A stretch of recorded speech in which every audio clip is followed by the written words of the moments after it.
Muito obrigado e agradeço muito o convite, agradeço muito também a presença de todos e tirou-me as palavras da boca, porque eu iria começar por dizer que esta casa vive sob a inspiração ceareira. Realmente, quando analisamos o papel desempenhado pelo Dr. José de Azeredo Perdigão nesta casa, e já foi recordado isso, o certo é que ele nunca deixou de afirmar a sua costela ceareira. E julgo que este ponto é um ponto particularmente importante, sobretudo porque a costela ceareira significa, no fundo, a compreensão daquilo que Jaime Cortesão referiu como os fatores democráticos, não só da formação, mas da afirmação de Portugal. E Paredes Meias, aqui mesmo, hoje, estamos a celebrar os 200 anos, o bicentenário do constitucionalismo, e não podemos falar do bicentenário do constitucionalismo sem falar do espírito ceareiro, sem falar dessa corrente extremamente importante que encontramos ao longo da vida da Seara Nova. Compreender o futuro é uma qualidade rara, mas fundamental. Doutora José de Azeredo Perdigão é um exemplo claro desse entendimento. A sua relação com a cultura, e em especial com a cultura portuguesa, antecedeu em muito o papel decisivo que desempenhou como presidente da Fundação Carlos Gulbenkian. Se foi um jurisconsulto, um legista de primeira qualidade, a verdade é que nunca deixou de cultivar uma especialíssima atenção aos elos estabelecidos entre a criação cultural, a economia e a sociedade. Tal facto e essa percepção reforçaram a sua influência e o entendimento dos desafios que se lhe colocaram. Sempre compreendeu que na melhor tradição liberal e numa linha de abertura cosmopolita com raízes muito antigas e perenes, haveria de colocar Portugal ao ritmo dos países mais desenvolvidos da Europa, em fidelidade à lição de Almeida Garrett, na sua interrogação sobre o lugar do nosso país na balança da Europa. As origens familiares de Azeredo Perdigão inserem-se na tradição de abertura, de liberdade e de exigência em que se singularizou. O pai, José Cardoso Perdigão, era um republicano ativo. Foi membro da Assembleia Constituinte em 1911, comerciante e proprietário de um periódico influente, A Beira, que se entregou inteiramente à vida cívica com o sacrifício da sua própria vida pessoal. A mãe, Raquel de Azeredo, descendia de Roque Rangel de Azeredo, um dos liberais exilados em Inglaterra que participaria, ao lado de Dom Pedro, no desembarque da praia de Pampelido, com Garrete, Herculano e Fernando de Quental, o pai de Antero, no célebre grupo que a história consagrou sob a designação heroica dos Bravos do Mindelo. Estas são as suas arraigadas raízes familiares. Depois da formação primária e secundária em Viseu e, por fim, em Lisboa, matricula-se em 1914 na então recente Faculdade de Direito e Ciências Económicas da Universidade de Lisboa, manifestando-se cedo nas suas qualidades jurídicas, com especial atenção aos temas económicos, merecendo destaque o seu estudo sobre a indústria em Portugal, de 1915, e a publicação das lições de Direito Internacional Público e de Economia Social em 1916. E no momento em que, sob muita controvérsia, emerge o chamado primeiro modernismo, Azeredo Perdigão toma contacto com os círculos de quantos tinham animado a revista Orfeu.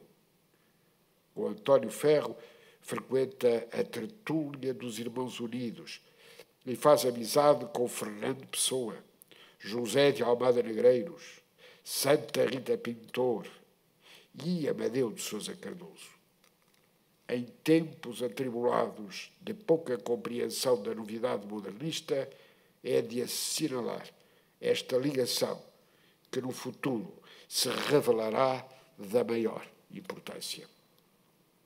Todos reconheciam no jovem José de Azeredo Perdigão qualidades excepcionais, bem manifestadas no culto do direito, numa perspectiva de diálogo aberto com os mundos da economia, da sociedade e da cultura. Um forte sentido de justiça e uma liberdade de espírito muito marcados levam-no a revoltar-se contra a classificação atribuída a um colega, Augusto da Cunha, que considera injusta. Por isso, parte com uma bengalada o vidro que protegia a pauta infamante. Tal gesto valer-lhe a expulsão no último ano do curso, num episódio de contornos lendários. Transferido para a Universidade de Coimbra, aí fará o exame de Estado, tendo sido classificado com muito bom 18 valores, em confirmação da grande qualidade sempre manifestada. Tinha sido, afinal, expulso de Lisboa, um dos melhores alunos jurídicos do seu ano. Defensor da República Social. Na Universidade Popular Portuguesa, que mais tarde viria a ser dirigida por Bento de Jesus Caraça, pai do meu querido colega professor João Caraça, aqui na Fundação, é ainda no início dos anos 20 o estabelecimento do escritório de advogado, que depressa se evidenciará pelo caráter inovador e perspectiva internacional, com especial atenção às novas disciplinas jurídicas e às novas atividades. Entretanto, acompanha os chamados grupos da Biblioteca Nacional no Convento de São Francisco, onde pontuam Raul Proença, António Sérgio, Jaime Cortesão, Câmara Reis ou Aquilino Ribeiro. Em 1921, estará entre os fundadores da Seara Nova, de cujo Conselho Diretivo faz parte, de outubro de 1921 a setembro de 1923, onde publica textos sobre finanças e economia. Como os seus companheiros da Seara, é muito crítico da governação de António Maria da Silva, chefe do último executivo antes da ditadura. A partir de então, porém, não se envolve na intervenção política, salvo excepcionalmente, designadamente na defesa de António Luís Gomes, em processo no Tribunal Plenário ou no apoio à candidatura presidencial do general Norton de Matos. O exemplo ético de Raul Proença, a lucidez reflexiva que lhe era apanágio, a preocupação intransigente com a defesa e salvaguarda do bem comum e da cidadania são exemplos marcantes para a atitude cívica assumida por José de Azeredo Perdigão. O encontro com Calouste Sarkis Gulbenkian, em 1942, mediado por Caeiro da Mata, à altura ministro de Portugal junto do governo de Vichy, tornar-se-ia decisivo. Uma sólida experiência e um apurado sentido humano, além das qualidades jurídicas e diplomáticas, permitiram garantir não só a confiança de Gulbenkian, mas também a criação de condições para o surgimento de uma instituição de relevância internacional, capaz de respeitar os generosos e amplos objetivos do seu fundador.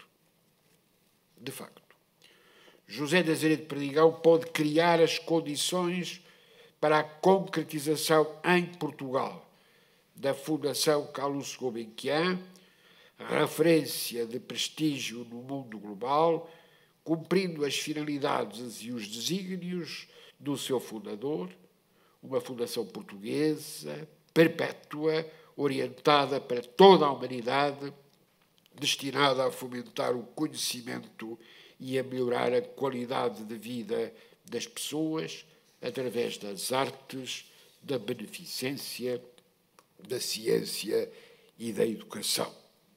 Daí os 4 cavalos que hoje ainda a Fundação ostenta como seu símbolo.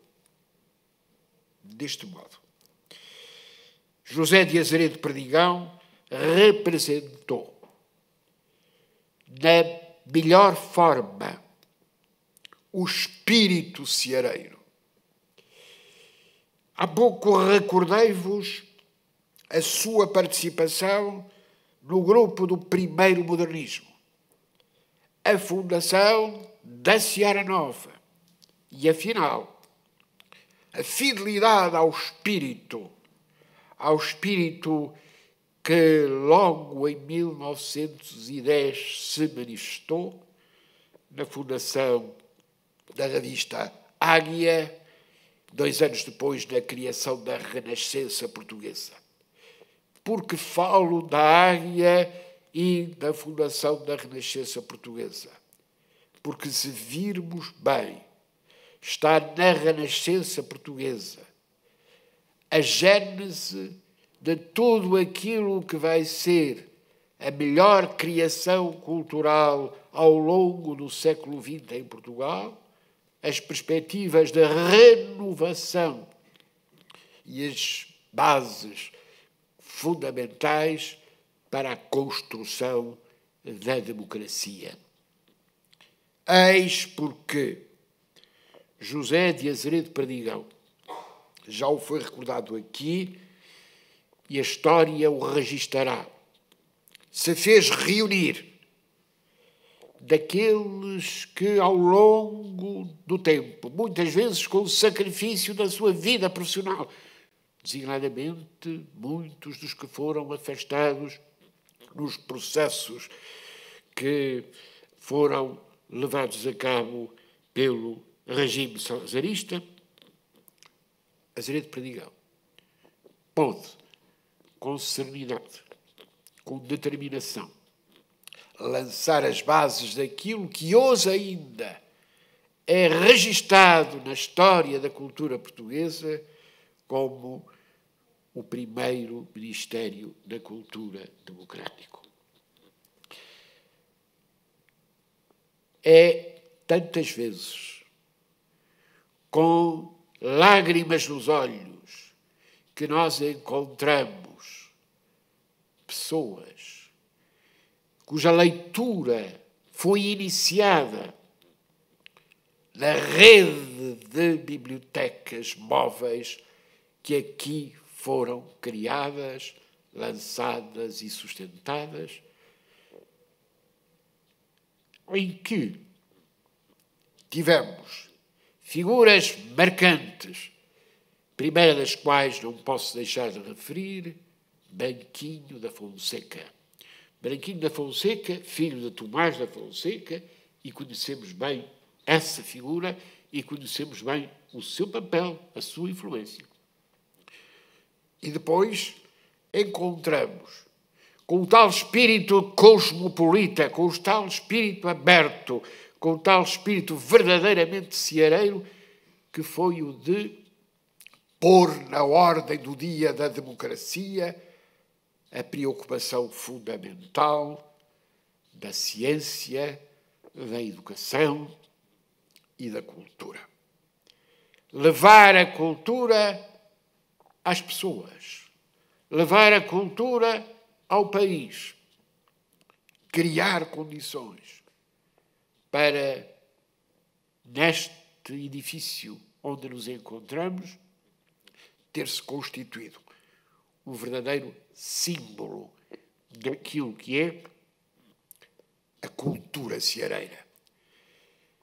Lembramo-nos dos iniciais fundadores da Seara e percebemos que esses iniciais fundadores da Seara quiseram renovar profundamente a República, tornando-a social, tornando-a cívica, olhando fundamentalmente o futuro.